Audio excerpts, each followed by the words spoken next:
dari praktek baik implementasi budaya positif yang saya lakukan di sekolah, ya. Sebelum saya jelaskan atau saya sampaikan bagaimana implementasi saya di sekolah, ada beberapa yang perlu saya sharingkan, ya, berkenaan dengan konsep budaya positif itu sendiri. Bapak Ibu mungkin pernah berada pada suatu kondisi, ya, ketika misalnya Bapak Ibu ditanyakan, ya, atau Bapak Ibu sedang memegang sesuatu yang sangat berharga lalu ditanya atau dibujuk untuk membuka apa yang Bapak Ibu genggam, yang mana di dalam genggaman Bapak Ibu ini adalah sesuatu yang sangat berharga. Apakah Bapak Ibu bisa membukanya?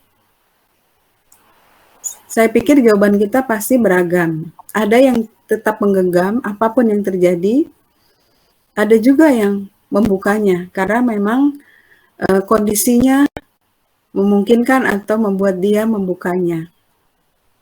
Nah, begitu juga dengan diri kita dan diri murid kita. Selama ini kita menganggap, ya, bahwa kita sebagai guru itu punya kekuasaan untuk mengontrol murid kita. Tapi sebenarnya itu hanya miskonsepsi, ya. Kita beranggapan bahwa guru itu bisa mengontrol murid. Kemudian kita juga beranggapan bahwa penguatan-penguatan positif yang kita lakukan pada mereka itu efektif dan bermanfaat.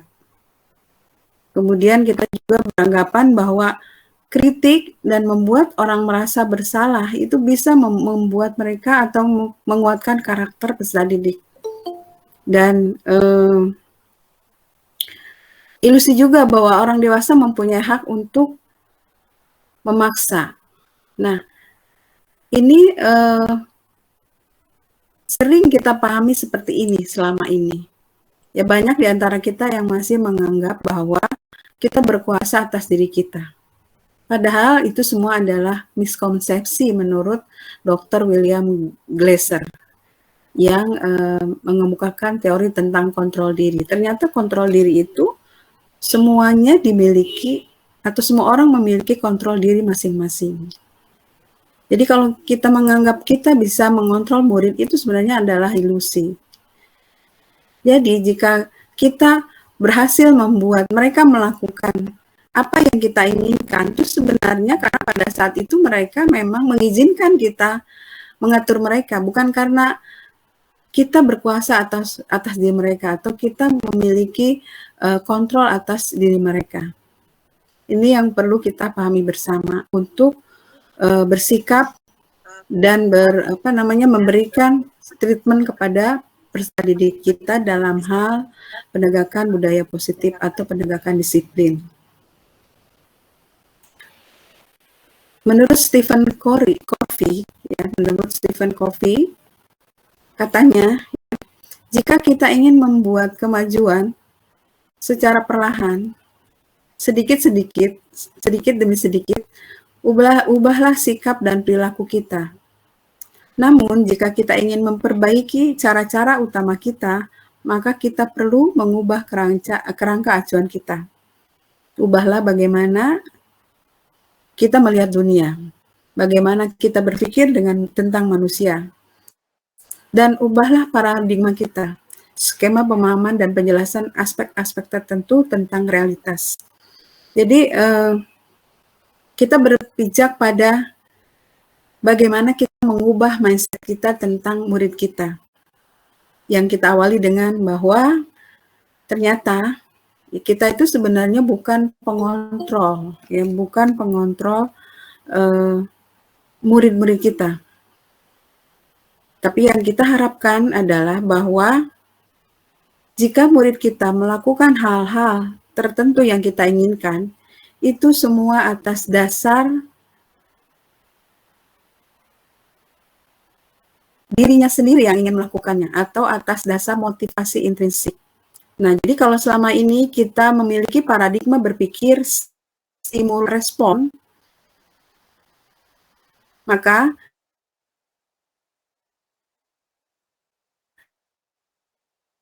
Kita harus merubah menganggap bahwa kebutuhan kita itu sama. Sebenarnya kebutuhan kita, kebutuhan tiap murid itu berbeda. Kemudian yang kedua, paradigma berpikir stimulus respon itu beranggapan atau mengatakan bahwa semua orang melihat hal yang sama. Tapi kalau kita menggunakan teori kontrol, maka setiap orang memiliki gambaran yang berbeda-beda.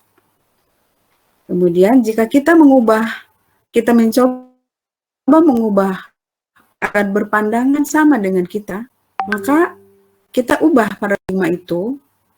Kita harus memahami bahwa pandangan orang lain tentang dunia itu berbeda-beda.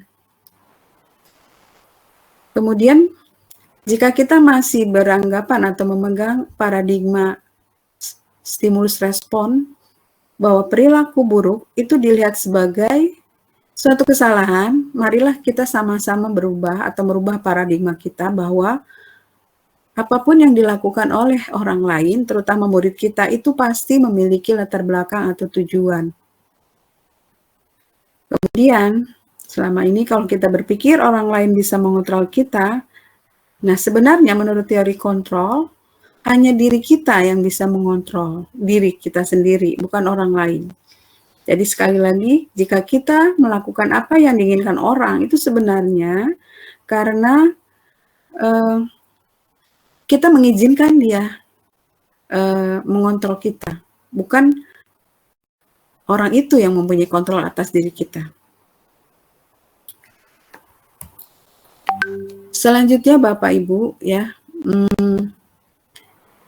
ketika kita memberikan treatment pendidikan kepada peserta didik kita, yang tentu saja tujuannya adalah mendidik mereka menjadi orang yang memiliki karakter baik, tentu saja karakter yang sesuai dengan nilai-nilai Pancasila, maka kita harus memahami bahwa setiap orang itu memiliki kebutuhan dasar, ya.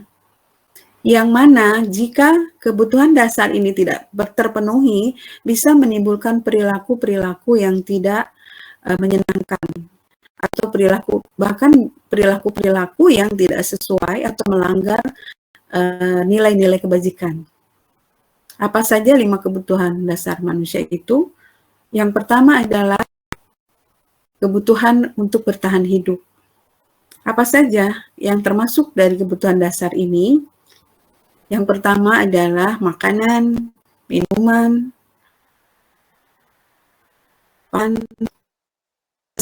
keselamatan, ya. Jadi kalau kita sudah memahami bahwa kebutuhan dasar manusia bertahan hidup, maka ketika ada perilaku seorang murid yang tiba-tiba mencuri makanan temannya, kita tidak akan mengecap bahwa dia adalah seorang pencuri, begitu. Kita harus melihat dulu apa yang melatar belakangi dia. Apakah ada kebutuhan dasar dia yang tidak terpenuhi, begitu. Sehingga respon kita terhadap perilaku buruk ini akan menyebabkan siswa kita atau murid kita itu menjadi untuk memecahkan masalah, bukan membuat dia semakin menganggap dirinya gagal. Yang kedua adalah kebutuhan akan kasih sayang rasa diterima. Kita semua butuh ini. Kita butuh diterima di lingkungan. Kita butuh disayangi. Begitu juga dengan anak-anak murid kita. Kemudian yang ketiga, kebutuhan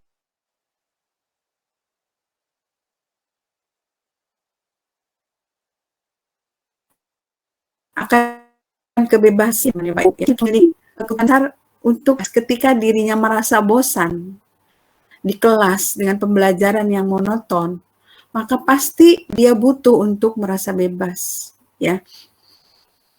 Kemudian yang keempat adalah kesenangan, bersenang-senang, ya. Ini juga kebutuhan dasar manusia. Ini bisa kita penuhi ya dengan cara menyajikan pembelajaran yang membuat mereka bersenang-senang. Dan yang kelima adalah kebutuhan akan penguasaan. Kebutuhan diakui eksistensinya. diakui bahwa dia punya kuasa, punya kompetensi. Sehingga jika kita memahami bahwa seorang butuh untuk diakui kompetensinya, maka kita tidak akan pelit atau ragu-ragu untuk memberikan semacam apresiasi atau penghargaan atas semua pencapaian yang dilakukan oleh murid-murid kita. Sehingga akan penguasaan ini terpenuhi.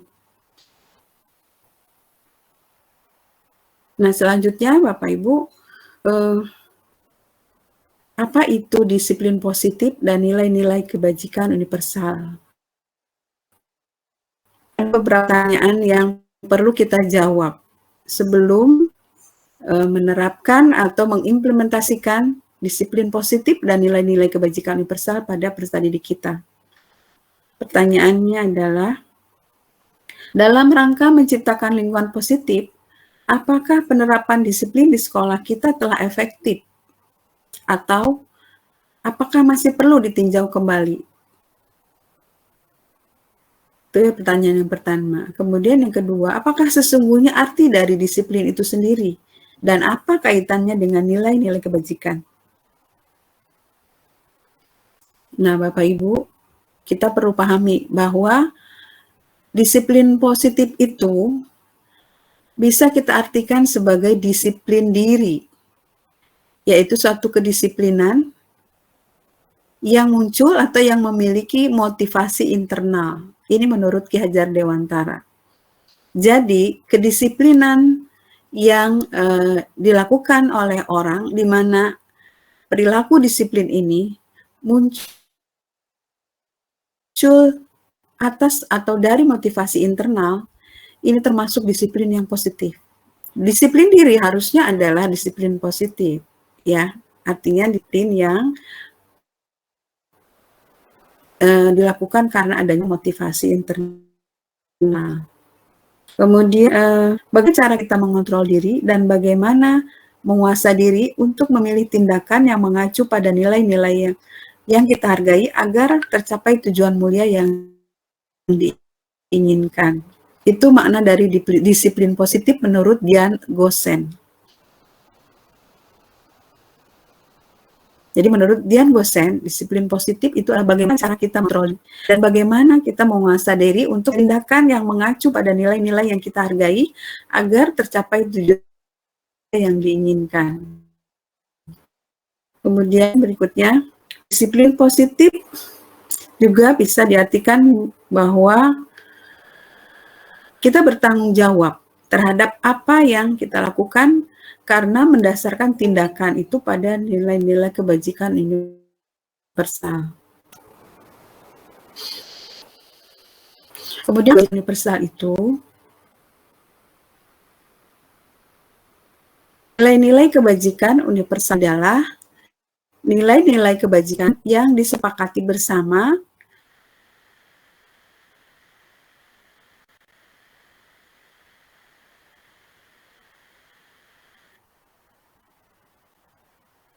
terlepas dari suku bangsa di kelompok di dalam kelas dan satu komunitas, terlepas dari apa suku bangsa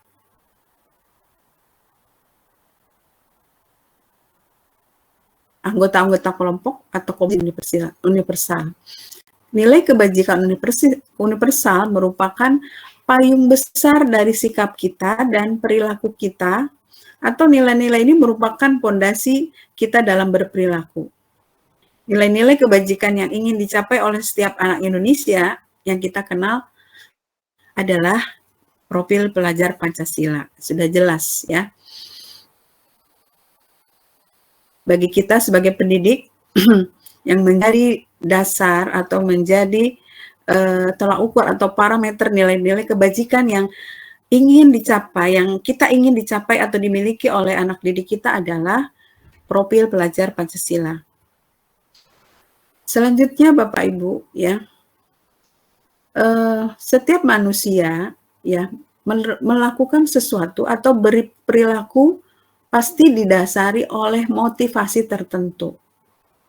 Di awal tadi sudah saya sampaikan bahwa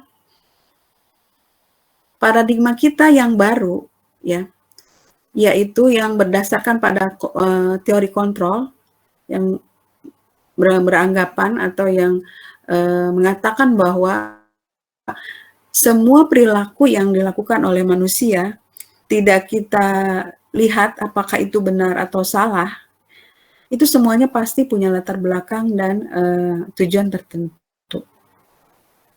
Nah, ini bisa kita anggap bahwa semua perilaku ini memiliki motivasi. Ada 3 jenis motivasi yang melatar belakangi perilaku manusia. Kita sempitkan perilaku murid-murid kita ya Bapak Ibu. Yang pertama adalah untuk menghindari hukuman atau ketidaknyamanan. Jadi, jika anak-anak murid kita melakukan tindakan disiplin atau kedisiplinan, itu motivasinya bisa 3 macam. Yang pertama, dia melakukan kedisiplinan itu untuk menghindari hukuman atau ketidaknyamanan. Sebagai contoh, jika dia datang terlambat, dia akan tidak nyaman karena akan dihukum misalnya. Maka dia melakukan disiplin dengan datang tepat waktu.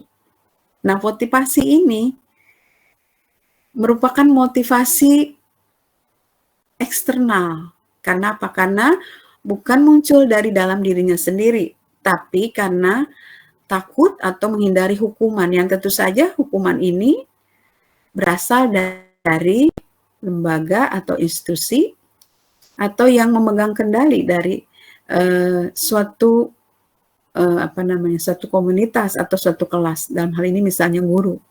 Kemudian yang kedua, motivasi perilaku siswa kita melakukan tindakan-tindakan disiplin itu adalah untuk mendapatkan imbalan atau penghargaan dari orang lain, dalam hal ini guru misalnya.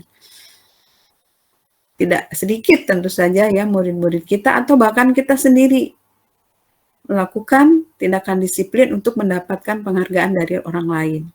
Nah, jenis motivasi yang pertama dan kedua ini merupakan motivasi yang berasal dari luar atau motivasi eksternal. Nah, yang ketiga, yang bisa menjadi dasar atau motivasi seorang melakukan suatu tindakan kedisiplinan atau budaya positif atau menerapkan nilai-nilai kebajikan universal, itu adalah bahwa mereka ingin menjadi orang yang mereka inginkan dan menghargai diri sendiri dengan nilai-nilai yang mereka percaya. Misalnya, seorang siswa percaya bahwa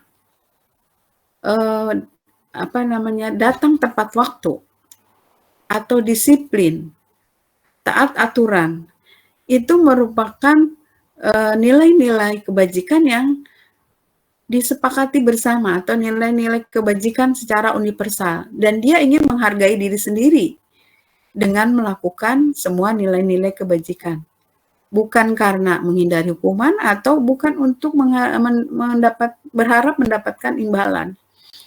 Nah, ini yang kita harapkan dimiliki oleh murid kita, termasuk diri kita sendiri tentunya. Ya, jadi kita melakukan segala sesuatu yang baik itu karena motivasi internal.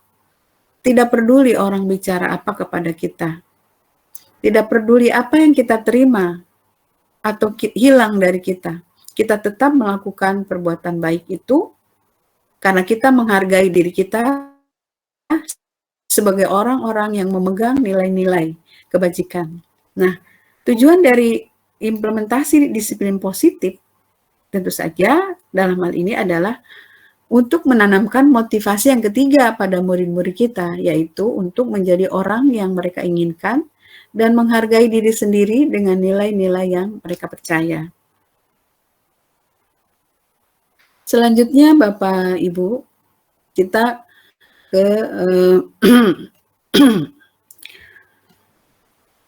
ke pembahasan tentang keyakinan kelas. Kenapa keyakinan kelas? Mengapa tidak peraturan kelas saja? Mengapa adanya keyakinan kelas itu penting untuk terbentuknya sebuah budaya positif. Nah, bagaimana mewujudkan sebuah keyakinan kelas yang efektif? Ini adalah pertanyaan-pertanyaan pemantik ya, yang bisa kita jadikan suatu acuan untuk menerapkan atau menumbuhkan disiplin positif pada diri peserta didik kita. Ilustrasinya begini, mengapa keyakinan kelas? Bukan peraturan kelas saja, ya. Jawaban pertanyaan berikut bisa menjadi contoh atau menjadi gambaran mengapa kita menggunakan kata atau frasa keyakinan kelas, bukan peraturan kelas. Mengapa kita memiliki peraturan tentang penggunaan helm pada saat mengendarai kendaraan roda 2 atau motor? Kemungkinan jawaban kita adalah untuk keselamatan. Ya. Kemudian, mengapa kita memiliki peraturan tentang penggunaan masker dan mencuci tangan setiap saat? Kemungkinan jawaban kita adalah untuk kesehatan atau keselamatan. Ya. Nah, jadi kita yakin ya bahwa menggunakan helm itu adalah demi keselamatan, bukan untuk menghindari polisi. Kita yakin gitu. Nah, keyakinan ini yang akan membuat kita untuk melakukan hal itu. Dan hal ini adalah menggunakan helm. Artinya, ketika kita menggunakan helm atas dasar motivasi intrinsik, maka kita menjadikan frasa menggunakan helm pada saat mengendarai motor itu adalah suatu keyakinan. Ya, suatu keyakinan. Yaitu keselamatan. Begitu juga menggunakan masker dan mencuci tangan setiap saat. Itu karena kita yakin, ya, keyakinan yang muncul dari dalam diri kita. Bukan karena peraturan, ya. Karena kita yakin bahwa itu adalah untuk kesehatan dan keselamatan. Jadi itu yang menjadi alasan mengapa kita tidak menuliskan peraturan saja. Karena kalau kita menuliskan peraturan, itu akan berimplikasi adanya motivasi-motivasi selain motivasi intrinsik, ya, yang tadi disebutkan sebagai motivasi pertama dan motivasi kedua. Kedua motivasi yang pertama ini, yaitu motivasi ekstrinsik, itu dampaknya sebentar, hanya pada saat itu saja, tidak berdampak jangka panjang atau selamanya. Berbeda dengan motivasi yang berasal dari diri sendiri. Maka dampak perubahan perilakunya atau dampak dari perilaku itu merupakan dampak jangka panjang, ya. Nah, nilai-nilai keselamatan atau kesehatan inilah kita sebut sebagai suatu keyakinan, yaitu nilai-nilai kebajikan universal yang disepakati secara tersirat dan tersurat, terlepas dari latar belakang suku, negara, bahasa, maupun agama.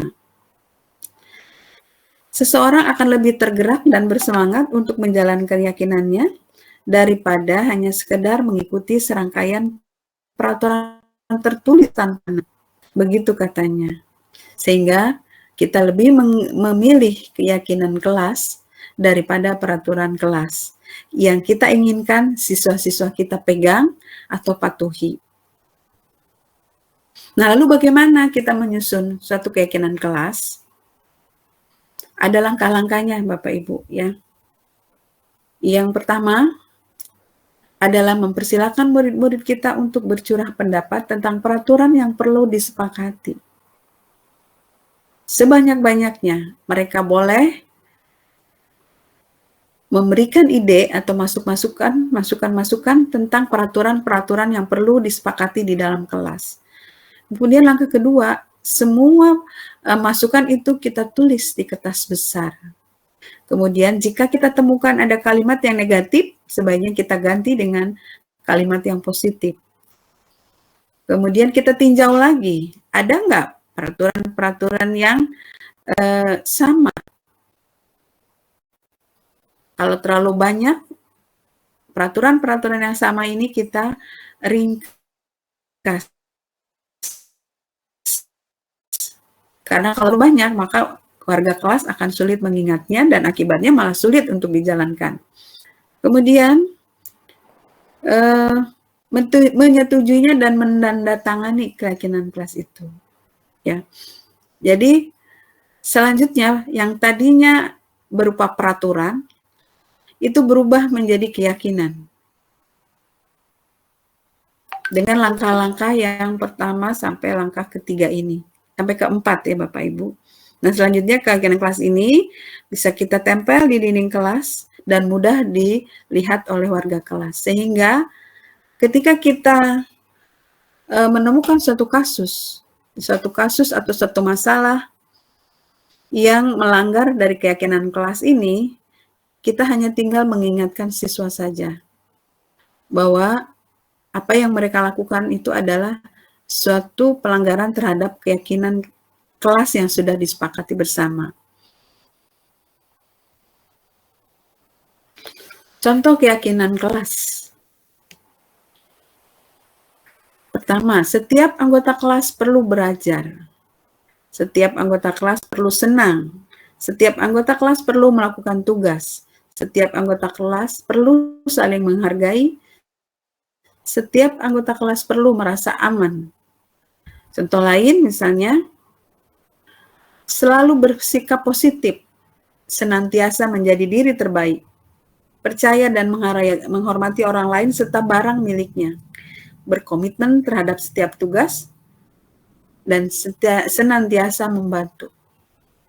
Ini adalah kalimat-kalimat yang menunjukkan keyakinan kelas. Bukan peraturan kelas. Sekali lagi, mengapa keyakinan kelas bukan peraturan kelas? Karena kita berharap bahwa semua ini dilakukan atas dasar motivasi intrinsik. Karena mereka menghargai diri mereka sendiri dan mereka melakukan apa yang mereka lakukan itu semua karena semata-mata mereka memegang nilai-nilai yang mereka percayai.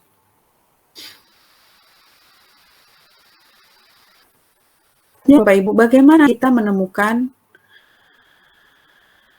ada pelanggaran peraturan, ada pelanggaran keyakinan kelas, misalnya. Sebagai orang dewasa di kelas, sebagai pendidik di institusi pendidikan, tentu saja kita tidak boleh abai pada setiap pelanggaran peraturan, apalagi suatu keyakinan kelas. Ada beberapa respon yang biasanya diterima oleh para pelanggar peraturan. Yang pertama adalah hukuman, yang kedua konsekuensi, dan yang ketiga adalah restitusi. Bapak Ibu mungkin sudah sangat familiar dengan yang pertama dan yang kedua. Jika anak-anak kita melanggar peraturan, maka mereka akan mendapatkan sanksi, baik bentuknya hukuman ataukah konsekuensi. Nah, sekarang ini ada respon lain yang bisa kita lakukan terhadap pelanggaran peraturan yang dilakukan oleh murid kita, yaitu namanya restitusi. Mengapa restitusi? Kita akan lihat. Namun terlebih dahulu kita perlu memahami apa itu hukuman dan apa itu konsekuensi. Karena biasanya kita tidak pernah sadar, kita belum sadar bahwa apa yang kita anggap terbaik buat siswa kita dalam rangka mendisiplinkan mereka itu belum tentu benar. Pertama kita pahami dulu hukuman. Jika kita memberikan hukuman pada siswa, bagaimana dampaknya? Ya. Perlu kita ketahui bersama bahwa hukuman itu bersifat tidak terancana atau tiba-tiba. Anak atau murid tidak tahu apa yang akan terjadi dan tidak dilibatkan. Hukuman itu bersifat satu arah dari pihak murid yang memberikan, dan murid hanya menerima suatu hukuman tanpa melalui suatu kesepakatan atau pengarahan dari pihak guru, baik sebelum atau sesudahnya. Hukuman yang diberikan bisa berupa fisik maupun psikis. Murid atau anak didik disakiti oleh suatu perbuatan atau kata-kata kita. Jadi Bapak Ibu, jika kita merespon pelanggaran kedisiplinan atau pelanggaran peraturan oleh murid dengan cara tiba-tiba, tidak ada kesepakatan sebelumnya, baik itu berupa sanksi fisik maupun psikis, itu masuk ke dalam kategori hukuman. Dan kategori hukuman ini seperti saya sampaikan barusan bukan hanya berupa fisik tapi juga psikis. Kata-kata kita yang pedas, yang menyakiti anak-anak kita, yang menyakiti hati anak-anak kita ketika dia berbuat salah, itu juga merupakan suatu hukuman. Lalu bagaimana dengan konsekuensi?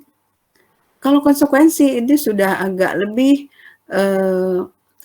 sudah lebih memanusiakan murid kita, ya. Kenapa? Karena konsekuensi ini sudah direncanakan, sudah terencana atau sudah disepakati antara murid dengan guru. Jadi anak-anak sudah tahu jika dia berbuat salah sanksinya apa, ya. Jadi pada saat murid menerima konsekuensi dari akibat dia tidak disiplin, itu murid hanya dibuat tidak nyaman dalam jangka waktu pendek saja. Biasanya konsekuensi diberikan berdasarkan suatu data yang umumnya dapat diukur. Misalnya, setelah 3 kali tugasnya tidak diselesaikan pada batas waktu yang diberikan, maka murid-murid melakukan kegiatan di luar kegiatan pembelajaran. Misalnya, ya.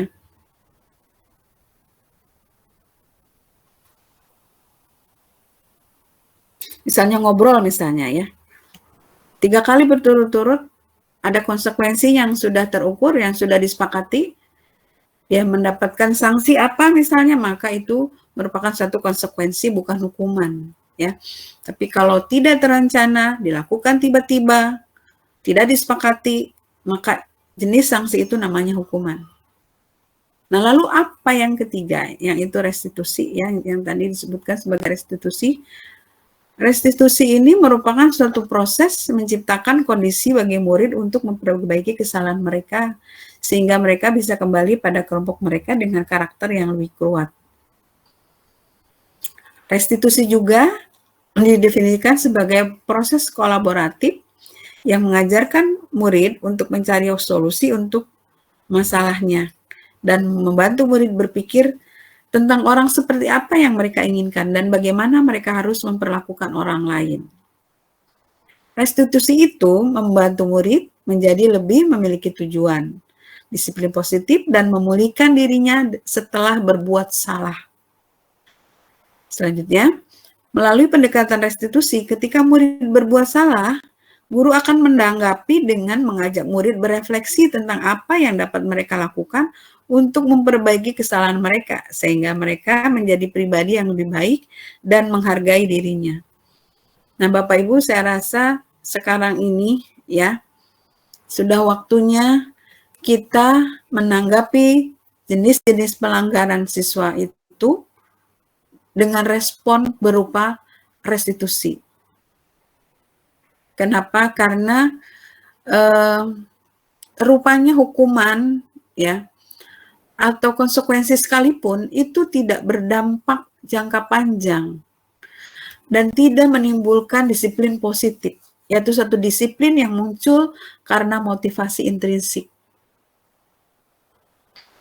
Jadi kedepannya mungkin restitusi ini menjadi suatu pertimbangan kita dalam menegakkan kedisiplinan, dalam membantu siswa-siswa kita memperbaiki diri setelah mereka berbuat salah atau melanggar peraturan.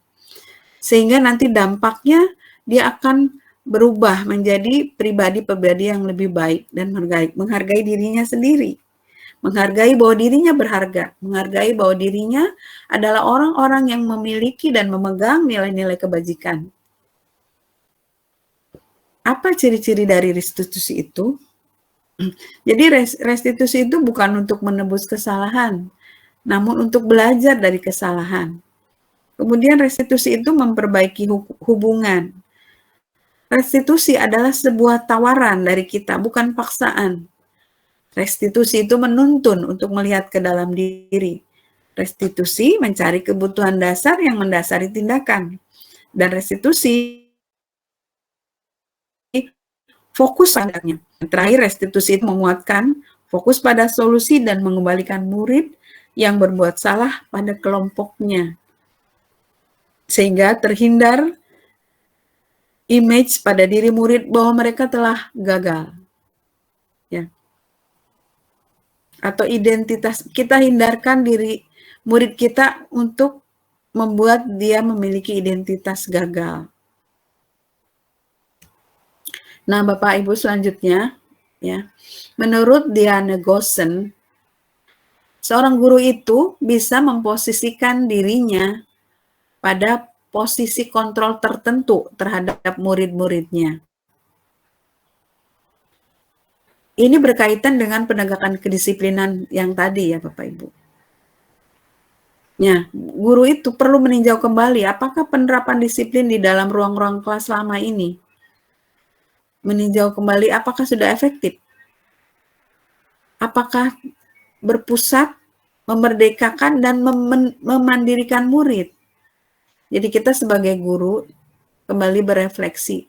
Apakah selama ini ketika kita merespon setiap pelanggaran kedisiplinan di ruang-ruang kelas kita, itu sudah efektif respon kita?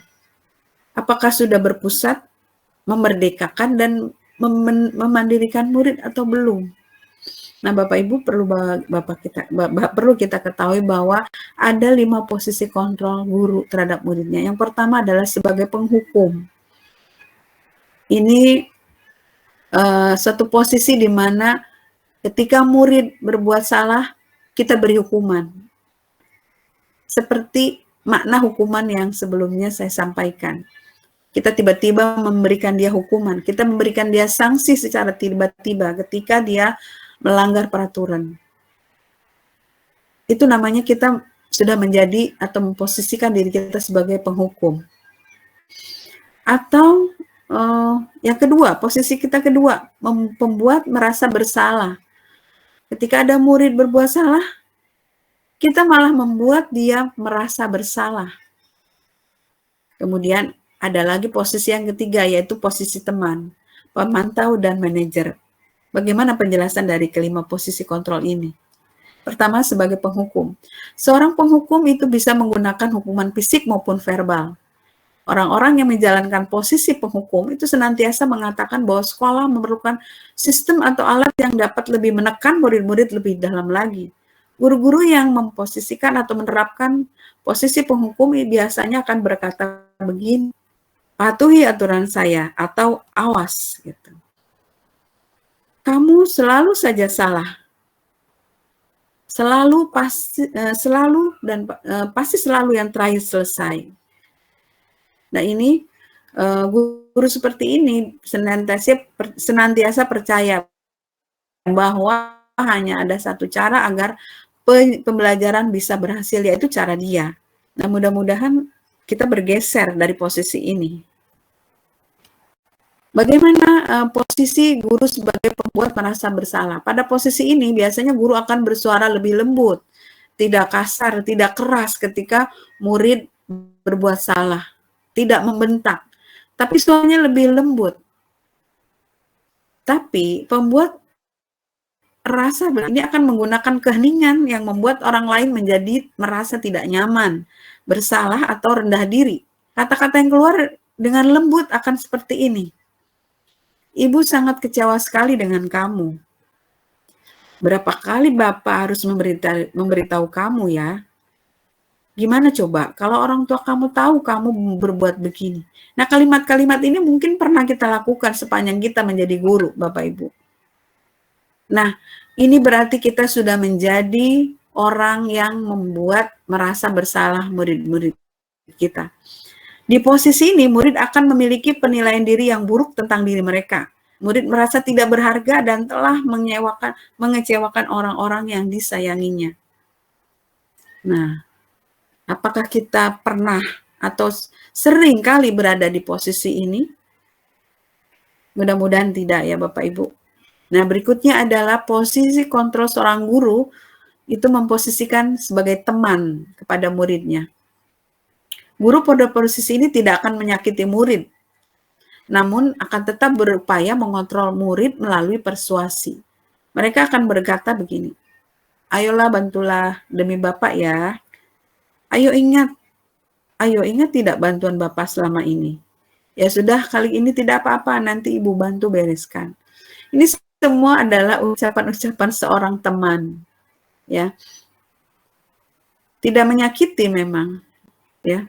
Tetapi ada hal negatif dari posisi guru sebagai teman bagi muridnya. Hal negatifnya adalah apabila suatu saat guru tersebut tidak bisa membantu muridnya, maka murid akan kecewa dan berkata, "Saya pikir Bapak atau Ibu teman saya." Nah, selanjutnya murid akan merasa dikecewakan dan tidak mau lagi berusaha menjadi lebih baik. Itu Bapak Ibu. Kita akan jadi teman buat kita, saya posisikan diri kita sebagai teman. Berikutnya sebagai pemantau berarti mengawasi. Pada saat kita mengawasi, kita bertanggung jawab atas perilaku orang-orang yang kita awasi. Posisi pemantau berdasarkan pada peraturan dan konsekuensi. Dengan menggunakan sanksi atau konsekuensi, kita dapat memisahkan hubungan pribadi kita dengan murid sebagai seorang yang menjalankan posisi pemantau. Jadi ketika kita memposisikan sebagai pemantau, hubungan kita dengan murid itu datar-datar saja. Hubungan profesional, hubungan antara orang yang tahu peraturan masing-masing, sehingga jika ada yang melanggar peraturan, sudah sadar mereka harus bagaimana. Pertanyaan yang dilanjutkan seorang pemantau biasanya begini, peraturannya apa? Apa yang telah kamu lakukan? Sanksinya atau konsekuensinya apa? Ya, jadi datar-datar saja posisi seorang pemantau itu. Nah, yang terakhir adalah posisi guru sebagai manajer bagi muridnya. Yaitu posisi di mana guru berbuat sesuatu bersama dengan muridnya, mempersilahkan murid mempertanggungjawabkan perilakunya, mendukung murid agar dapat menemukan solusi atas permasalahan sendiri. Seorang manajer akan berkata, apa yang kita yakini? Tentu saja kita kembalikan ke keyakinan kelas. Nah, jika kamu sudah meyakininya, kamu bersedia nggak memperbaikinya gitu. Jadi ketika ada murid berbuat salah, dia cukup mengingatkan apa keyakinan kelas yang kita pegang selama ini. Adakah keyakinan kelas yang sudah kamu langgar? Apa kamu bersedia memperbaikinya? Gitu, ya.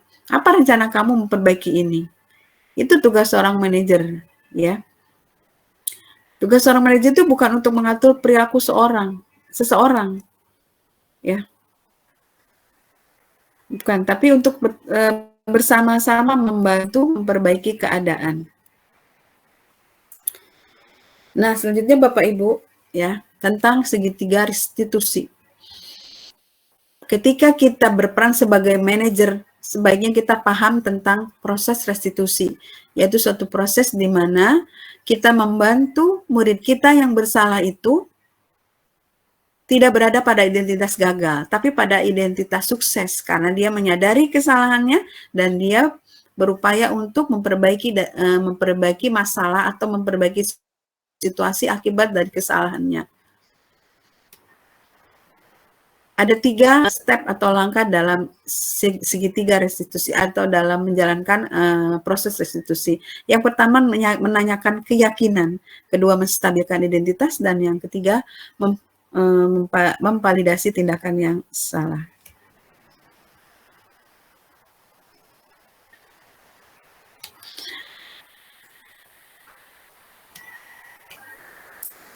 Saya ulangi, ada 3 tahapan dalam proses restitusi. Ya, yang pertama adalah menstabilkan identitas, kemudian memvalidasi tindakan yang salah, dan yang terakhir menanyakan keyakinan. Apa itu menstabilkan identitas? Contohnya, seperti apa kalimatnya kalau kita dikatakan sudah menstabilkan identitas? Misalnya ada seseorang murid berbuat salah atau melanggar nilai-nilai kebajikan. Ketika kita berkata begini, berbuat salah itu tidak apa, tidak ada manusia yang sempurna. Saya juga pernah melakukan salah seperti itu. Kita bisa kok menyelesaikan masalah ini. Bapak, Ibu tidak tertarik mencari siapa yang salah, tapi Ibu ingin mencari solusi dari permasalahan ini. Kamu berhak kok merasa seperti itu. Nah, ini semuanya adalah kalimat-kalimat yang kita bisa berikan kepada siswa dalam rangka menstabilkan identitas. Yang kedua kemudian adalah memvalidasi kesalahan. Apa kalimat yang bisa kita lakukan untuk memvalidasi kesalahan? Sebagai langkah kedua dari restitusi, ya. Kalimatnya begini. Padahal kamu bisa ya melakukannya lebih dari ini. Kamu pasti punya alasan mengapa melakukan hal ini. Kamu patut bangga pada dirimu sendiri karena kamu telah melindungi sesuatu yang penting bagi kamu. Kamu boleh mempertahankan sikap itu, tapi kamu harus menambah sikap yang baru. Itu biasanya kalimat-kalimat yang kita berikan kepada siswa kita yang berbuat salah dalam rangka memvalidasi kesalahan mereka. Salah itu nggak apa-apa. Salah itu nggak apa-apa. Selanjutnya tidak berhenti sampai situ. Kita lanjutkan dengan menanyakan keyakinan. Apa yang kita percaya sebagai keyakinan kelas yang berhubungan dengan apa yang kamu lakukan tadi, gitu ya. Apa nilai umum yang sudah kita sepakati? Ada nggak nilai keyakinan yang sudah dilanggar? Lalu bagaimana selanjutnya? Apa tindakan kamu? Ini semuanya adalah langkah atau muara atau tujuan akhir dari proses restitusi, yaitu menyadarkan murid-murid kita akan kesalahannya, kemudian membantu mereka untuk menyusun rencana bagaimana memperbaiki kesalahan itu. Tapi bukan membuat mereka merasa bersalah dan semakin bersalah dan menganggap dirinya orang-orang yang gagal sebagai akibat dia sudah berbuat kesalahan. Nah, lalu pemahaman yang saya dapat dari modul 1.4 tentang budaya positif dari program pendidikan guru penggerak yang saya ikuti ini kemudian saya implementasikan di sekolah. Yang pertama saya melakukan konsultasi dulu dengan kepala sekolah karena tentu saja kepala sekolah adalah pimpinan tertinggi di sekolah. Jadi ketika kita berencana melakukan apapun, mengimplementasi apapun, kita perlu berdiskusi dengan kepala sekolah, meminta masukan-masukan beliau, ya. Dan tentu saja meminta dukungan. Alhamdulillah, kepala sekolah sangat mendukung. Kemudian yang kedua, kita perlu juga berdiskusi dengan rekan sejawat. Karena apa? Karena pasti rekan sejawat itu punya berbagai macam pengalaman yang berhubungan dengan penegakan kedisiplinan. Sehingga informasi-informasi ini akan membuat kita semakin kaya akan akan pemikiran tentang bagaimana sebaiknya kita melakukan penegakan kedisiplinan. Selain konsep-konsep yang sudah kita pahami tentang budaya positif.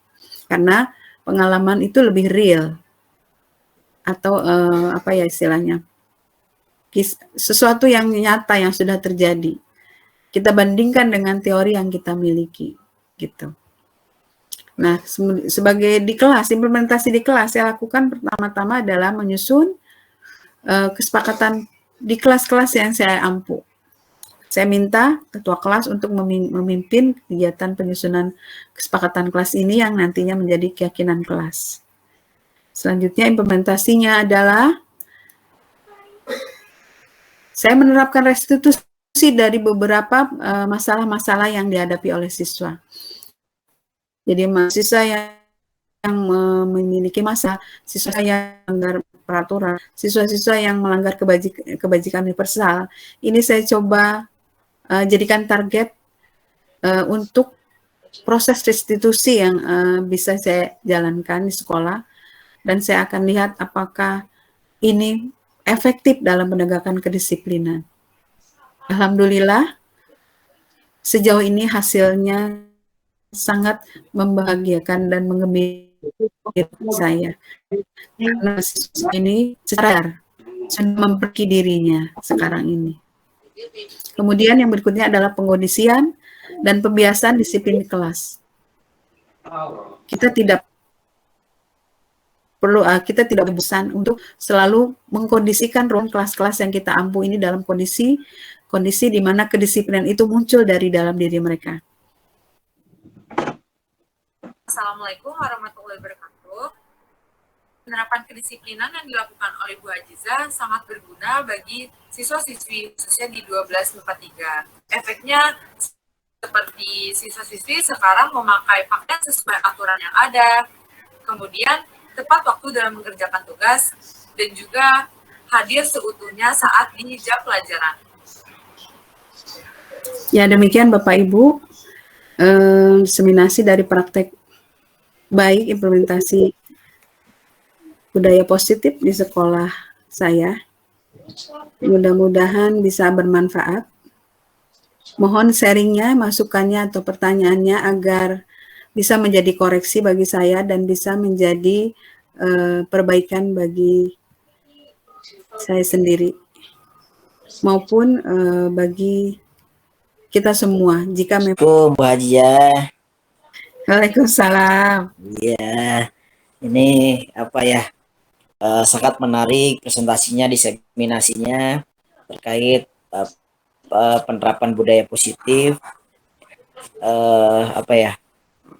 Secara implementasi sebetulnya kita semua sudah menerapkan itu, tapi memang belum maksimal gitu ya, belum maksimal atau belum optimal. Nah, untuk di saya sendiri memang tantangannya itu ternyata datangnya itu bukan dari anak dalam harapan seharinya, karena itu datang dari justru dari kitanya, dari gurunya ya. Misalkan begini, ketika kita ingin menerapkan budaya positif ada beberapa guru yang memang siap untuk bergerak bersama, tetapi ikut mengkondisikan anak-anak peserta didik, tetapi banyak juga yang memang guru-guru yang memang belum tergerak untuk bisa berpartisipasi aktif dalam penerapan budaya positif ini. Dan satu hal Bu Hajijah dan kawan-kawan, bahwa peserta didik itu selalu memperhatikan gurunya gitu ya, untuk lebih efektif dalam penerapan budaya positif ini, apapun itu ya harus bergerak bersama gitu, bergerak bersama, kuncinya di situ. Iya, betul ya, Pak. Seperti yang saya rasakan pun demikian, karena ibaratnya mendidik murid itu bukan tugas kita sendirian, tapi kerja kolaborasi ya. Jadi jika kita menginginkan suatu penerapan budaya positif sendirian, tentu tidak terlalu efektif ya, hasilnya mungkin tidak terlalu menggembirakan dibandingkan kalau kita satu kata solid seluruh pendidik di satu lembaga. Ya, ini tentu saja kuncinya ada di pimpinan kalau menurut saya ya Pak. Kuncinya ada di pimpinan. Ketika pimpinan bisa menciptakan lingkungan kolaborasi yang cukup ya, dan menyediakan sarananya ya, menyediakan sarana, terutama sarana berbagi yang mungkin Pak Suendi ya. Betul. Sarana berbagi di sekolah ya, praktisi pendidikan, di mana konsep-konsep atau pemikiran-pemikiran yang baik dari seorang guru itu bisa disaringkan, bisa ditularkan, dan bersama-sama akhirnya bergerak dengan tujuan yang sama begitu. Nggak usah banyak-banyak kan ya Pak? Betul. Satu nilai aja dulu, atau satu bentuk kedisiplinan aja dulu, satu, nggak usah banyak-banyak. Misalnya tepat waktu dulu aja. Ya, kalau semua guru atau semua istilahnya yang bertanggung jawab sekolah ya dalam pendidikan kedisiplinan, tentu insya Allah bisa ya Pak. Betul. Emang berat sih tugas kita ya, tapi kalau kita melihat asli itu mungkin kita jadi pesimis jadinya Pak ya, karena kita menganggap kita seperti betul. Tapi kita tetap harus semangat Pak ya, karena Betul. kita Iya. apa yang kita lakukan akan ada balasannya gitu. Iya. Akan kembali lagi ke kita, betul. Apapun kebaikan sekecil apapun akan balik lagi ke kita. Itu yang perlu kita pahami. Jadi kita tidak perlu berkecil hati, tidak pesimis. Ada yang melihat upaya-upaya baik kita demi anak murid kita. Walaupun mungkin secara garis besar tidak terlalu nampak ya. Paling tidak ada perubahannya. Ada tampaknya. Iya, ada dampaknya. Walaupun halus sekali misalnya ya. Walaupun mungkin halus. Tidak langsung berdampak besar. Beda dengan ya. Kalaupun misalnya belum berhasil secara signifikan, paling tidak keberpihakan kita sudah maksimal dalam penerapan budaya positif. Iya, betul. Begitu juga Pak dengan saya di sekolah, saya juga tidak terlalu menginginkan yang muluk-muluk atau berharap yang muluk-muluk dari peserta didik saya. Saya hanya menanamkan pada diri saya bahwa ketika kita menerapkan suatu budaya positif, kita harus konsisten. Itu yang penting menurut saya, konsistensi. Jangan sampai nggak konsisten. Ketika kita bilang A di depan murid, jangan sampai A itu berubah gitu menjadi B suatu saat karena kondisi misalnya begitu Pak. Mudah-mudahan saya bisa gitu menjadi orang yang baik, bisa menerapkan budaya positif di kelas-kelas yang diampu masing-masing. Karena sekali lagi sekarang ini kita harus bisa memerdekakan manusia, memanusiakan murid-murid kita. Ya, kita bisa memanusiakan murid itu yang penting ya, sehingga mereka bisa jadi dirinya sendiri, bisa tumbuh, bisa berkembang sesuai dengan kodratnya begitu. Yang lebih terkenal sekarang dengan nama pembelajaran diferensiasi apa ini. Mohon maaf. Betul. Dan terima kasih masukannya pada Pak Suhendi. Pak Suhendi ini adalah guru penggerak angkatan 1 Kabupaten Bekasi, sekarang sudah mendapat amanah jadi kepala sekolah di SMA 1 Surade ya Pak Hendi. Terima kasih sekali masukannya. Kepada Bapak Ibu semua yang hadir di sini, saya ucapkan terima kasih sebesar-besarnya atas kesediaannya, waktunya untuk saya bisa berbagi di ruangan ini. Mudah-mudahan bisa bermanfaat. Mari kita bersama dengan membaca Alhamdulillah. Assalamualaikum warahmatullahi wabarakatuh. Waalaikumsalam Ibu. Ya, sama-sama. Terima kasih semuanya. Ya, Tetap semangat. Pak Hendi.